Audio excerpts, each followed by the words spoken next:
মৰমৰ ছাত্ৰ-ছাত্ৰীসকল পোনপ্ৰথমে মোৰ ইউটিউব চেনেলটোলৈ তোমালোকক ৱেলকাম জনাইছোঁ। আজি আমি শিকিম ক্লাছ 8 মেথছ অনুশীলনী 8.2। অনুশীলনী 8.2 এই 4 নম্বৰৰ পৰা অতি সহজ পদ্ধতিত সমাধান কৰিম। 1ৰ পৰা 3 নম্বৰলৈকে আগৰ ভিডিঅ'ত আছে, তোমালোকে তাৰ পৰা চাব পাৰিবা। 4 নম্বৰত আছে এযোৰ সোফা ছেটৰ ছফা মূল্য 30,000 টকা। নতুন বছৰৰ আৰম্ভণিৰ বাবে দোকানীয়ে সোফা ছেটযোৰ 25,000 টকাত বিক্ৰী কৰিলে, তেওঁ কিমান শতাংশ ৰেহাই দিলে? সোফা ছেটযোৰৰ ছপা মূল্য কিমান আছিলে? 30,000 টকা। সেই সোফা ছেটযোৰ বিক্ৰী কৰিলে 25,000 টকাত। এতিয়া যিজন মানুহে কিনিলে তেওঁ শতকৰা কিমান টকা ৰেহাই পালে, বা যিজন মানুহে বিক্ৰী কৰিলে তেওঁ শতকৰা কিমান টকা তাক ৰেহাই দিলে, সেই ৰেহাইটো আমাৰ নিৰ্ণয় কৰিব লাগে।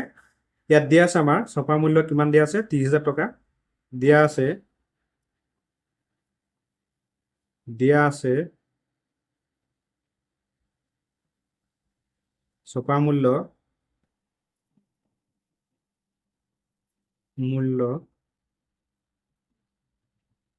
ছপা মূল্য সমান 30,000 টকা।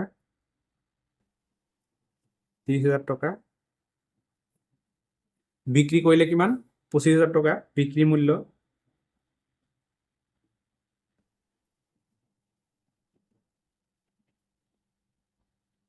বিক্ৰী মূল্য সমান 25,000 টকা।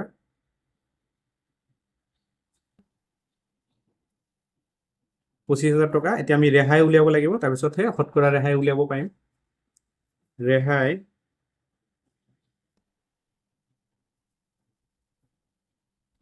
ৰেহাই সমান, ৰেহাইৰ সূত্ৰটো আছিল আমাৰ ছপা মূল্য মাইনাছ বিক্ৰী মূল্য।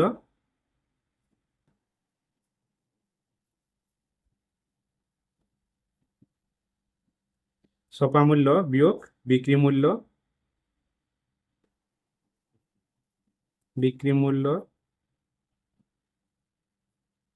এইটো হ'ল ৰেহাইৰ সূত্ৰ। ছপা মূল্য কিমান আছে? 30,000 টকা বিয়োগ বিক্ৰী মূল্য আছে 25,000 টকা। এতিয়া 30,000 পৰা 25,000 বিয়োগ কৰিলে পাম আমি 5,000 টকা। 5,000 টকা আমি কি পালো? ৰেহাই পালো। এতিয়া আমাৰ শতকৰা ৰেহাই উলিয়াব লাগে। মানুহজনে শতকৰা কেইটকা ৰেহাই পাইছিলে এইটো নিৰ্ণয় কৰিব লাগে। শতকৰা ৰেহাই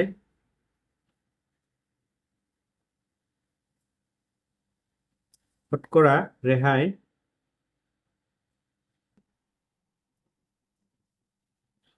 ৰেহাইৰ সূত্ৰ আছিল আমাৰ, মই তলত লিখি দিছো। শতকৰা ৰেহাইৰ সূত্ৰ আছিল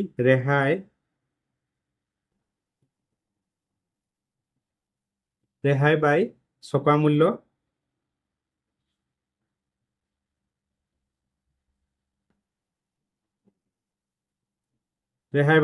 মূল্য ইনটু 100%। এইটো আমাৰ শতকৰা ৰেহাই উলিয়াব দিছে, এইটো আছিল আমাৰ সূত্ৰ। এতিয়া মান বহুৱাই দিয়া। ৰেহাই পালো আমি কিমান? 5,000 টকা। ছপা মূল্য আছিল কিমান? 30,000 টকা। 30,000 টকা ইনটু 100%।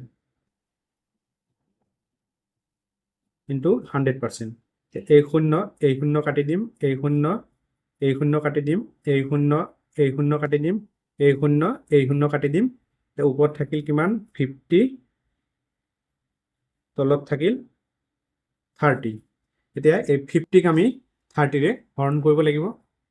এতিয়া 50ক আমি 3ৰে হৰণ কৰিব লাগিব। এইটো 30 নহয়, 3 হ'ব।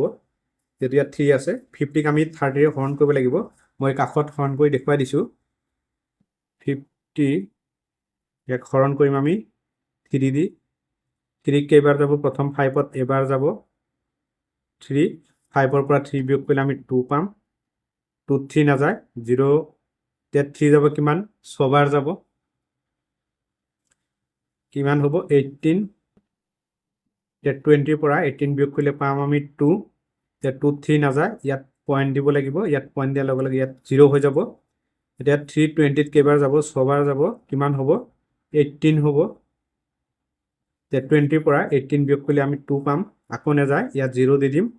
এতিয়া কি হ'ব? 3 20ত কেইবাৰ যাব? আকৌ 6 বাৰ যাব, কিমান হ'ব? 18। এতিয়া 20ৰ পৰা 18 বিয়োগ কৰিলে আমি 2 পাম, আমাৰ ইমান নালাগে যেহেতু আমি দশমিকৰ পিছত 2 গড়হে ল'ম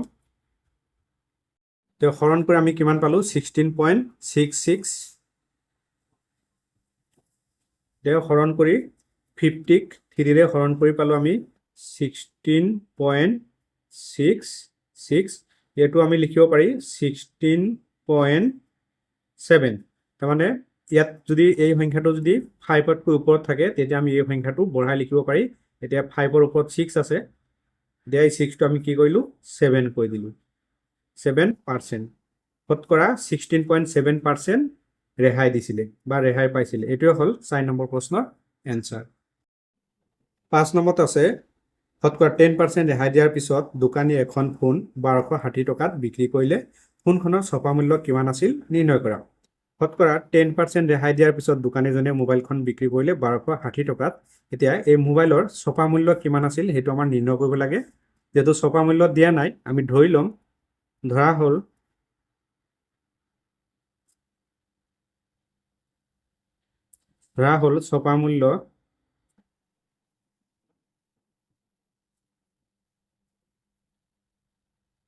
ছপা মূল্য সমান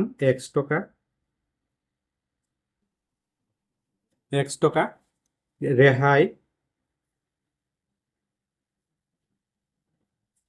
ৰেহাই কাৰ পৰা হ'ব এই ছপা মূল্যৰ পৰা ৰেহাই হ'ব যেটো ৰেহাই আমাৰ 10% দিয়া আছে তাৰমানে এই ছপা মূল্যৰ 10% মানে x টকাৰ 10% x টকাৰ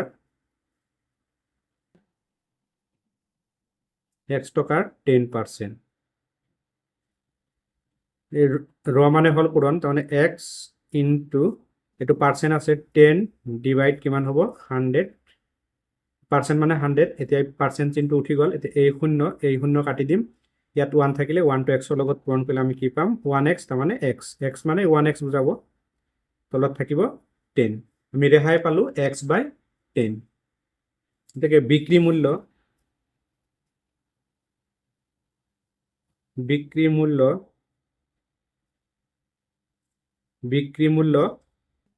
মূল্য সূত্ৰটো কি আছিল আমাৰ ছপা মূল্য বিয়োগ ৰেহাই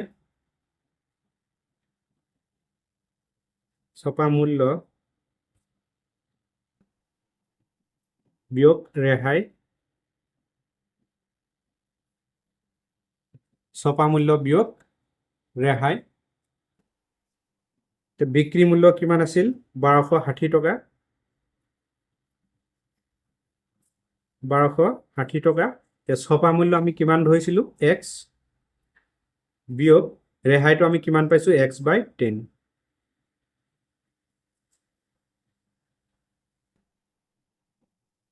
1260 ইকুৱেল টু ইয়াৰ তলত কি আছে 1 এটা আছে তাৰমানে আমি ইয়াৰ লসাগু ল'ব লাগিব 1 আৰু 10 ৰ লসাগু কিমান হ'ব 10 এ হ'ব এতিয়া এই 1 10 ত কেইবাৰ যাব 10 বাৰে যাব এই 10 টো x ৰ লগত পূৰণ হ'লে কি হ'ব 10x হ'ব বিয়োগ এই 10 10 ত কেইবাৰ যাব এবাৰ যাব এই 1 টো আকৌ x ৰ লগত পূৰণ হ'ব 1x তাৰমানে x 1260 ইকুৱেল টু তলত আছে 10 এতিয়া 10x আছে প্লাস 1x আছে মাইনাস তাৰমানে 10x ৰ পৰা 1x যদি আমি বিয়োগ কৰি দিও কিমান পাম 9x পাম এতিয়া ইয়াৰ তলত কি আছে 1 এটা আছে আমি ইয়াক ক্ৰস মাল্টিপ্লিকেশন কৰি দিম যেহেতু আমাৰ x উলিয়াব লাগে গতিকে এটো আমি আগত লিখিম এই 1 ৰ লগত যদি আমি 9x পূৰণ কৰি দিও 9x এ পাম 9x ইকুৱেল টু এবাৰ কি হ'ব এই 10 ৰ লগত 1260 টো পূৰণ কৰিব লাগিব 1260 और 9x ইকুৱেল টু 1260 লগত 10 পূৰণ কৰিলে 0 এটা বাঢ়ি যাব বাকি একে থাকিব তাৰ মানে এই 1 ৰ লগত আমি কি কৰিম এই 1260 টো পূৰণ কৰি দিম মানে থাকিব আৰু 0 এটা আছে বঢ়াই দিলে হল এতিয়া 9 টো x ৰ লগত পূৰণ আছে এফালে গলে কি হ'ব হৰণ হ'ব তোমালোকে পাইছা আগত যে পূৰণ থাকিলে সমান চিহ্ন হফালে গলে কি হৈ যায় হৰণ হৈ যায় এতিয়া x ইকুৱেল টু 12600 ডিভাইড হ'ব 9 এটা আমি হৰণ কৰি দিম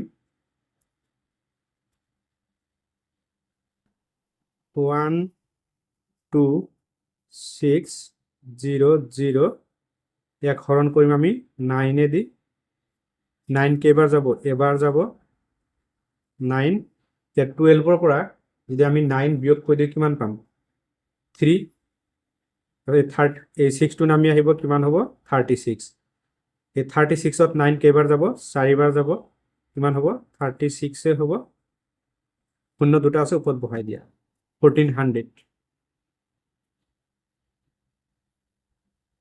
এতিয়া 100 মান পালো আমি 1400 তাৰমানে ফেনখনৰ ছপা মূল্য কিমান আছিল 1400 টকা আমি লিখি দিম therefore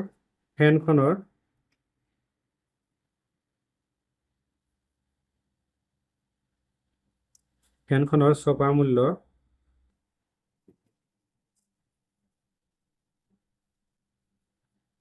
সমান 1400 টকা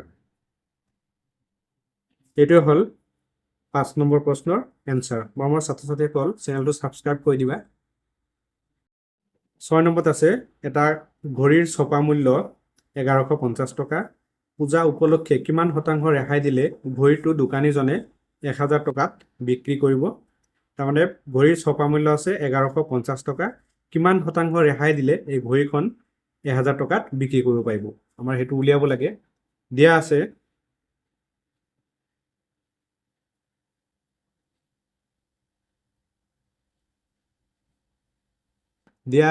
ছপা মূল্য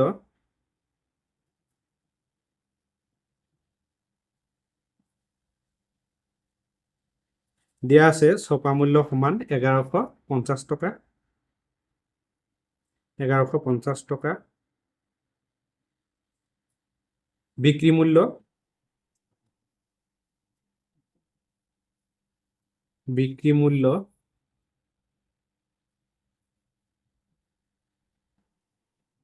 বিক্ৰী মূল্য সমান দিয়া আছে 1000 টকা আমাৰ নিৰ্ণয় কৰিব লাগে ৰেহাই তাৰমানে কিমান পাৰ্চেন্ট ৰেহাই দিলে 1000 টকা বিক্ৰী কৰিব পাৰিব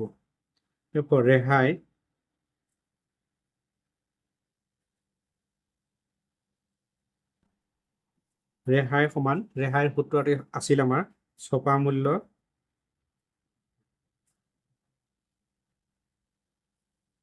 বিয়োগ বিক্ৰী মূল্য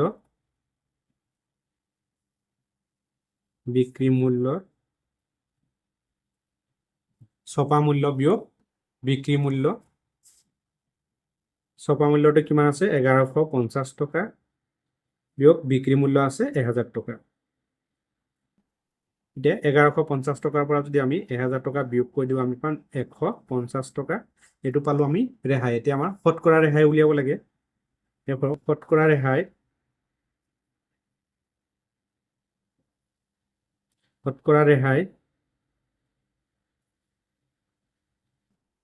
শতকৰা ৰেহাই সূত্ৰটো আছিল আমাৰ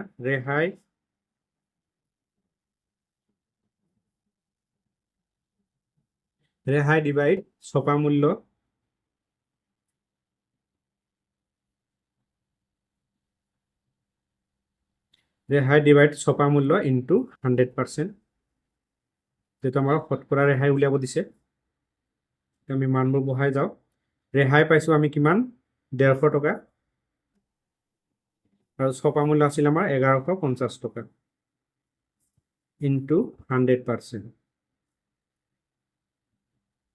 এতিয়া আমি এই শূন্য কাটি দিব পাৰিম এতিয়া 5 এদি ইয়াক হৰণ কৰিব পাৰি 5 যাব কেইবাৰ 10ৰ ভিতৰত যাব দুবাৰ 11 ভিতৰত দুবাৰ যাব 10 হ'ব এটা 11ৰ পৰা 10 বিয়োগ কৰিলে থাকিব 1 ইয়াত হৈ যাব 15 15ত 5 যাব কিমান তিনিবাৰ আৰু 10ৰ ভিতৰত 5 যাব কিমান দুবাৰ এতিয়া ওপৰত থাকিল 150 ইনটু 2 আৰু তলত থাকিল 23 150 লগত যদি আমি 2 পূৰণ কৰি দিও কিমান হ'ব 300 হ'ব ডিভাইড 23 আমি এবাৰ কি কৰিম এই 300ক 23 ৰে হৰণ কৰিব লাগিব হৰণটো মই কাখত কৈ দেখুৱাই দিছো 300 ইয়াক হৰণ কৰিম আমি 23 দি এতিয়া 3ত নাযায় 30 30ত 23 কেইবাৰ যাব এবাৰ যাব কিমান হ'ব 23 এতিয়া ইয়াৰ পৰা 1 ললে কিমান হ'ব 10 10ৰ পৰা 3 গলে হ'ব 7 7ত নাযায় এতিয়া শূন্যটো নমাই দিয়া হৈ যাব 70 এতিয়া 23 ইনটু 3 কৰিলে পাম আমি 69 মানে 3 বাৰ যাব কিমান হ'ব 69 হ'ব এতিয়া ইয়াৰ পৰা 1 ললে কিমান হ'ব 10 10ৰ পৰা 9 বিয়োগ কৰিলে পাম আমি 1 তে 1ত তো 23 নাযায় আমি কি কৰিম ইয়াত দশমিক দি দিম দশমিক দিয়াৰ লগে লগে ইয়াত শূন্য হৈ যাব এতিয়া হৈ গ'ল 10 10তো 23 নাযায় এবাৰ আমি কি কৰিম ওপৰতো এটা 0 দিব লাগিব আৰু তলতো এটা 0 দিব লাগিব এতিয়া 100ত 23 কেইবাৰ যাব 100ত 23 যাব 4 বাৰ তাৰমানে 23 ইনটু 4 কৰিলে পাম আমি 92 পাম এতিয়া 100ৰ পৰা 92 বিয়োগ কৰিলে পাম আমি 8 দশমিকৰ পিছত আমাৰ 2 গড় ললে হৈ যায় আমি কিমান পালো 13.04 300ক 23 ৰে হৰণ কৰি পালো আমি 13.04 13.04% আমি পালো 13.04% তাৰমানে এই 13.04% ৰেহাই দিলে মোবাইলখন 1000 টকাত বিক্ৰী কৰিব পাৰিব এটোও হল 6 নম্বৰ প্ৰশ্নৰ এনসাৰ